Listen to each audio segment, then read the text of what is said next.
Welcome to Build. I'm your host, Matt Forte. We are here live at the Build Studio in New York City with all the incredible things our next guest has going on. I won't even believe he has time to be here until he's sitting on this stage with me. I'm not kidding. He's got his own brand of liquor, extensive apparel and home goods line, successful chain of restaurants, a live music venue, a book, a foundation, a cruise. He's executive producer on all of his Discovery Channel shows, including but not limited to Garage Rehab, Misfit Garage, and of course, Fast and Loud, right?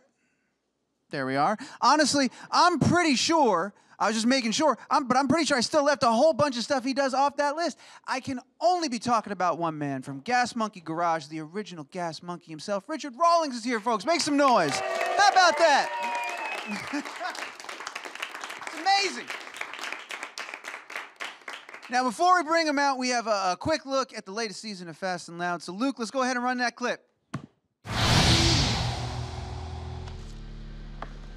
Oh, I love it when a plan starts coming together. What do you digging think? These colors yet? You know what? It's starting to grow on me a little bit now. Now that it's all coming together. Yeah, that's gonna look sweet. You ever gonna tell us why we're doing all this? I'm trying to land a customer. We gotta show it to him day after tomorrow. You might think that I'm taking a risk that Shiner won't like the colors, but they've been using these for 100 years. That said, if they don't like it, well, then I'm stuck with it. What? I think I got the customer landed, but they want to see it. So we're talking 45 to 50 hours from now. You know that we always say time, and money, but time really is money. And if we don't get this thing done, I might be auctioning this off for charity. So what are you gonna do if your customer doesn't buy it? Oh, it's not what I'm gonna do, it's what y'all are gonna do. We're gonna tear it apart and repaint it. Come on, You man. didn't think about that ahead of time? I got faith that y'all finish it in the next 48 or 50 hours, and y'all gotta have faith that I'll sell it. You do realize how much work that is, right? This isn't just a truck. Come on, man, it's not all about money, it's about pride and craftsmanship. And money. And money. Well, boys, it's like we're camping. Hey, Mike, guess what?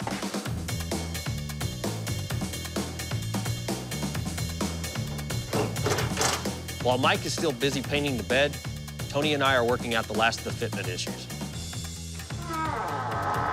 Okay. Sounds like an old trapdoor.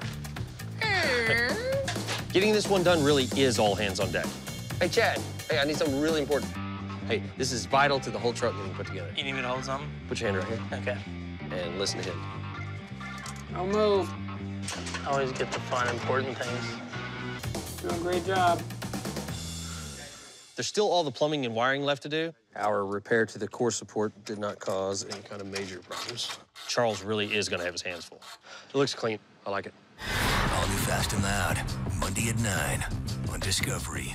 Ladies and gentlemen, make some noise. Mr. Richard Rawlings right here. Unbelievable. Richard, thank you so much for being here. Congratulations on everything. I mean, the latest season of Fast and Loud, all the amazing stuff you got going on. I want to talk a lot about all of it, but first and foremost, the most important, how are you doing, man? How's Richard? Oh, I'm doing good, man. I'm here in New York, having a good time. Yeah. Had a New York steak dinner last night. And, Where'd you go? Quality Meats. Quality Meats, yeah. Yeah, not bad, not bad. But, you know, this is a big week of press for us, so here we are, running through the gauntlet. Is that a big thing for you? You come to New York, got to get a steak dinner. Is that like one of the check boxes that you got to tick off? When you Well, no, it's actually not. See, I'm from Texas. So, but when you come to New York, they go, oh, this guy's from Texas, I got to take you to get a steak. And I'm like, dude, I'm from Texas. You don't bring me to New York and buy me a steak. Yeah, man. Well, that's why I was impressed. When you said I had a good steak, I was like, all right, I got to find out where he went. So this is pretty exciting. We got a couple of episodes of the new season left in April. It's running through to April 30th, Mondays on Discovery Channel. Have you guys, I assume you finished filming a while ago. You wrapped up the filming, right? We never wrap. You don't ever? We don't wrap. In 6 years, we've never wrapped. What we usually do is run straight into the next run. So they'll order, 14 or 18 plus the clips or whatever they're going to do, and we just keep going. In order to make the amount of episodes that we're making, we don't go down. We don't take a hiatus. Yeah, we take a week in the winter and a week in the summer for vacation, and then other than that, it's just like going to work every day. You just have a microphone and a camera in your face. That's pretty nuts. Yeah, because I was watching, you got on the website, you've got the live feed, so you can watch the garage at all times, right? And I was wondering, I wonder what it's like when they're not filming.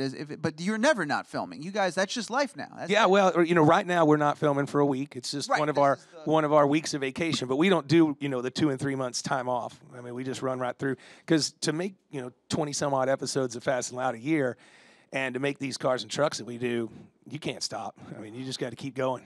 Well, that kind of dovetails nicely into the next question and the stuff I wanted to talk to you about, because we're going to get into Fast and Loud specifically and talk about some of the episodes. But the first thing I wanted to talk about before we get to any of that is you, in general, your story is pretty amazing, man, what you've achieved and what you've built. And you're an inspiration for a lot of entrepreneurs and a lot of dudes out there. You knew what you wanted to do, you loved what you do, and you figured it out. And I wanted to ask you, with all these different facets to the Gas Monkey world, man, how do you navigate all these different elements of the brand? You got the cinnamon flavored tequila, you got the restaurants, you've got the garages, and apparently you never stop filming. So how do you do that in your brain? How do you go from each? Because I know you're a hands-on guy. You know, I really don't see it as being separate. I see it being as all part of one brand. So, you know, everything that I'm chasing, everything I'm doing kind of relates all the way back to the same thing every time. It's always about, you know, making sure that we've got the quality hot rod shop. We're making a good show for Discovery and out there pushing the brand and having a little fun with it, you know. So I get a little downtime. We go to the racetrack or something, but you know, it is a lot. But I'm very, very lucky and blessed to be where I'm at. It is an amazing spot to be.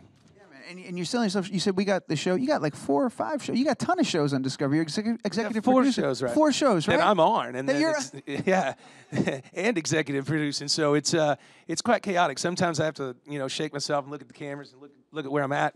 Remember what show I'm on.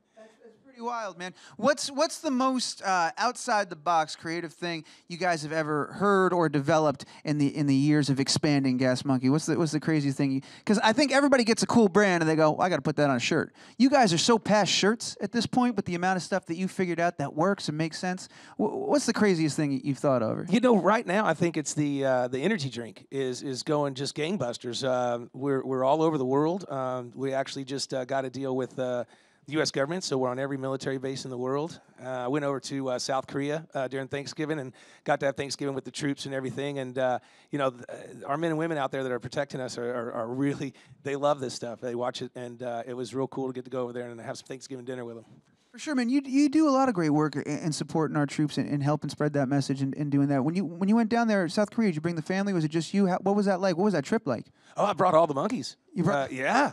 I mean, you know, you're going to go that far, so I brought the wife and all the monkeys, and they, you know, and we went and had a blast. We got to shoot some cannons and, you know, do some crazy stuff, and we had a lot of fun. We went to about 4 different bases, and it was really, really cool. But, you know, this is a little piece of home for them. They get to lay there, you know, wherever they're at in the world and watch a little bit of cars and having fun over here. And without them, we wouldn't be doing it. Yeah, for sure. What's coming up next? I thought I saw somewhere we got a new restaurant coming soon. Is that right? New location? Are we working on that? Or? Yeah, actually, next week I open in Lubbock, Texas. And then probably by July, we open at Foxwoods, Connecticut, inside the casino there. Yeah, so we'll be opening up there. And the sky's the limit. We're trying to get a deal in Vegas. So we've got 7 restaurants now altogether, plus the live music venue. The live venue. Yeah. How'd the live venue come about, man? That's a pretty amazing thing. That You know, it was because we do live music at the main restaurant there in Dallas, and the spot came open across the street from us, and we were like, why not expand so we can have bigger concerts? And, you know, there's 2 things that you asked me what's the craziest thing. I mean, if you would have told me when I was a kid, you know, sitting on the carpet playing with my Hot Wheels, that, you know, not only would I have a couple of Hot Wheels made after cars we made at Gas Monkey, but I'd also have Motley Crue playing at my bar. I'd have been like, no way, man. Yeah. So that was one of the most fun parts about the Hot Wheels episode too, is because you obviously love what you're doing, but there's no denying a man who is this passionate about cars and whatnot, that's the ultimate dream, isn't it? That you think of when you were a kid, that I'm going to one day have my own Hot Wheel. Could you even believe that came to fruition? Like, no, it was really, really crazy, and we were in the right place at the right time. And what really amazed me about it, I mean, technically I had my own Hot Wheels when I was a kid because I used to take them apart and try to glue them back together in different configurations. Of course you did, man. That's crazy. But yeah, so to be a part of the Hot Wheels family is pretty cool. Do you have any of those still kicking around? You lose them from when you were a kid, the ones you customized. You ever hold on to one? I don't have any of that stuff from when I was a kid. I wish I did, because, I mean, I think at one point in time I probably had 1,000 of those things. Wow. I mean, they were everywhere. You have a special little carrying case for them? Oh, heck yeah. You remember those? Yeah. Had the little display case. I used to get them out and wax them. Yeah. I love the idea of you there with a little towel, just waxing them down. That's exactly what nice I did. My dad would be in the garage waxing his car, and I'm in there waxing my Hot Wheel collection. That's pretty amazing, man. You know, speaking of when you were younger, I was looking somewhere. I read it that you told somebody in high school you'd have $1,000 cash on you at all times, so you'd be ready to make a deal. That's something you said, and I'm wondering. First of all, as a baller move, that's a bold move. I like that. Just ready to make a deal at any moment. And second of all, as the gap, is that true, by the way? Did you always have did you have that for a while? You had just When I was young, yeah. You had it ready to go. Always had it ready because I mean back then you could buy a car or a motorcycle for $700, $800 or $1,000, you know. That's pretty wild. Man. So all right, so now you got to carry a little bit more. Yeah, just a little bit more. There's a little bit. So we've established. All right, we got the baseline. That's true. So now here's my question. Going back, you know, looking at the things that you were doing in those early days, you're ready to make a deal. You're young. Now that your brand's a global presence, what's something that you do today, something you learned all the way back then that even to this day is valuable that you still do, you still find yourself doing, maybe a skill or something you picked up? You know, really, my biggest skill is I'm a people person. I can talk. I'm always nice. You know, I don't try to be. You know, I don't try to push the deal. I'm not rude. And I think that my skill with people is probably the one that I've carried the longest. I mean, ever since I was a little kid, you know, going up and down the street trying to rake yards for money. You know, I was just able to talk to people and get a deal done of some sorts.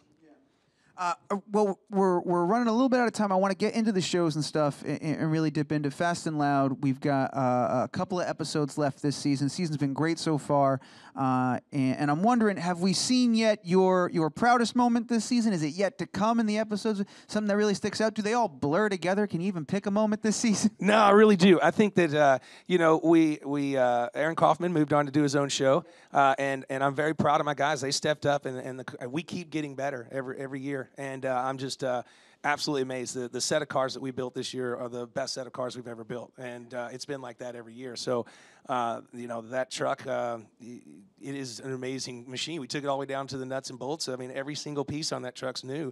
And we're doing that in about 25 days flat with 5 guys. I mean, it's wild. So that I think is going to be tonight's episode, and then in a couple of weeks you got one coming up. You guys were doing, it was a straightforward upgrade on a 62 Ford Galaxy here, and then it comes back from the sandblasting, and it's an absolute mess. It's the worst you guys have ever seen. When you got stuff like that, you're under these deadlines, right? You're working to the bone. You're trying to get it done. How do you maintain composure, stay cool, and figure it out? How do you know we're going to make it? I don't ever know that we're going to make it, and quite frankly, you got to have to watch that episode to see what happens. But the worst part about that was it's a 62 Galaxy is a 1 year only, so they didn't make quarter panels for it. We literally had to make them. So it wasn't that we could reach out and order a set and put them on. We had to take the ones that were on there off and fix them and make them and put them back on. Is that sometimes faster to actually make it yourself, or is that a longer process? Because depending on how rare it is and how long it takes to get it from point A to point B. It really is, because sometimes if it's just you know, parts that come from all over the world, you never know if they're really going to fit or what have you. So it's a catch-22 either way. Sometimes it can be faster, sometimes it can be a lot slower. Yeah, you said recently, too, I was reading another article where there's something about finding something that maybe is old or forgotten, that people forgot about, and bringing it back and restoring it and making it beautiful again. And I'm wondering what it is about that process for you that makes it so rewarding. I like the story of the car itself and of its owner, and why did that car get to that state? Because obviously they liked it. You know, a lot of times you'll see me buy a car from somebody that's had it in their garage or their barn for 30 years or 35 years, you know, or what have you. And so I like to understand the story from the person and the car itself. And one of the things they don't really show on the show very often is one of my processes is when everybody leaves and I get the guys out of there, I sit down and, for lack of a better term, I have a beer with the car or the truck. I grab a couple beers and I sit there on my stool and I roll around and I just kind of look at it and I kind of let it tell me what it wants to be. You know, does it deserve to be restored? Should it be hot rodded? Should it be resto modded? Should it, you know, is it a lost cause? Should I, you know, run? I spend a little time with it and I just kind of get it in my head where I think I want to go, and then, you know, the next day I'll sit down with the guys and go, this is what I'm thinking, and everybody gives us the pros and cons, and off we go. How long, when you're sitting here having your beer with the car, how long does something like that take? Obviously, there's no science to it. It's a lot of energy. It's a lot of you just kind of having a moment and feeling it out. But, like, have you found some cars take longer than others, or what's that like? Oh, yeah, for sure. I mean, sometimes I can sit in there for hours on end. And sometimes it's 20, 30 minutes. But it's real hard when you are rescuing these relics and you've got this good story. It's real hard to make an ideology of what you're going to change on it, you know, because you could just put it back to original every time. But that doesn't make a very cool car show for very long. It gets a little boring. But, you know, the process of knowing what's out there and what's going on and what the new parts are and the new motors and the new technology and what you can do. Next season, I'll just go ahead and let it out of the bag. You're going to see us build an electric car. Yeah, with all the new modern technology. Not an old electric car, but like new. That's crazy. Was that a heavy decision for you guys to make? Because within that world, that feels almost sacrilegious when you're making these amazing engines that do all these amazing things and they make these loud noises, and it's like, well, we're going to try this new stuff out, man. Well, you know, electric's coming on and they're fast. That's one thing they got going for them. They are super fast. Amazing, man. Do you think that part of your brain that loves that story, that loves sort of the rebirth, is that what you were tapping into when you guys started out Garage Rehab, when you started that? That was about a year ago? Yeah. That was an idea I had for a couple of years, and it took a while to get our friends at Discovery to realize that I could do 2 shows and what have you. But it's really a lot of fun. I really am getting to help these people, and it's a very rewarding thing. And I'm very lucky and blessed to be in a situation to you know, I've been in that situation where these garage owners are. I've been completely dead broke and sleeping on my sister's couch and trying to still make it work and borrowing money from my wife to make Aaron's payroll because he's the only one on it, you know. And so I understand where they're coming from, and so the Garage Rehab thing has been very rewarding, and it's very, very cool. And you know, my co-host on there, Russell, is just an awesome, amazing dude, and I think that show's got a lot of legs to it. Hopefully it'll go for a very long time. Do you guys, do you ever follow up? Like, what's the success rate like with them? After you go through and do those overhauls, or do you find the people that you help out there really, like, adhering to all these new ways and principles? Not all the time. Not all the time. There is some follow-up. We usually follow up at the end of the season and go back and see everybody. And there's a few that have gone back into their ways of hoarding or not doing business the way they need to. And then there's more than probably, I bet you it's at least 75% are really just kicking it on all cylinders. I found out the other day that one motorcycle shop we did in Jackson, Mississippi, the slop shop, already moved out of the building we did with him and bought 12 acres in another building because he was doing so well. So, you know, it's super cool to see that. Yeah, that's got to feel really good, man, to know that you were able to kickstart that and get him back and help him figure it out. For sure. As a matter of fact, when I leave New York, I'm going to Tampa. We're working on one down there right now. Is it for the show? Oh, that's fantastic. Yeah. All right, so we've got that show. Wait, I want to go back to something that you tapped into. It took you a while to convince Discovery that you could do 2 shows. Now you got like 4 or 5 shows going on at once. But after you did the 2, where they were like, well, how many can you do, sir? Yeah, exactly, right? Well, you know, the Demolition Theater is a little bit more of a studio environment, so it's not too bad. We can knock out that pretty quick. And then Misfits is, you know, I come and go in that show. So it's just you know, a few days here and there, but that's a pretty good little show too. Those guys are doing good. They're getting better with their skill set every time. Yeah. They think they can outbuild Gas Monkey, but that ain't happening. That's the fun of watching it, right? All right, so Fast and Loud's running. The new season's going through the end of the month through April. What's the next new thing we could look for this summer, or what's the next thing? I know you're working. You just said you're doing Garage Rehab. You're working on that now. What do you think the next thing we'll see might be? You know, Garage Rehab will probably follow up starting, I guess, around June. Yeah. And then we'll roll into the next season of Fast and Loud, and of course Misfits and just fold it all in, just kind of go in there. But a lot of cool ideas. We're in the process of kind of coming up with a way to jazz up Fast and Loud. We've been doing it the same way for so long that you can't change the recipe, so to speak, but you can kind of give it a shot of B12 or something. You know, we're gonna give it a shot. It's funny. I had a similar conversation with John Taffer on Bar Rescue. He's been doing his show forever, and it's like they're trying new stuff. And the question was like, if you have something that works, you know, if it ain't broke, don't fix it, sort of thing. But also, you want to keep it fresh and you want to keep it new, and so they're trying to do the same thing over there. And I think they've been successful. I think you guys will as well, man. No doubt. For sure. I got to turn it over to the audience. I'm going to, but I have one last question that I wanted to ask you. You know, your dad. You talked a lot about how he worked super hard when you were younger, and he told you that he wanted you to find one job and be great at it and stick to that job, which I think you've honored. Just so happens your one job is like 30 jobs.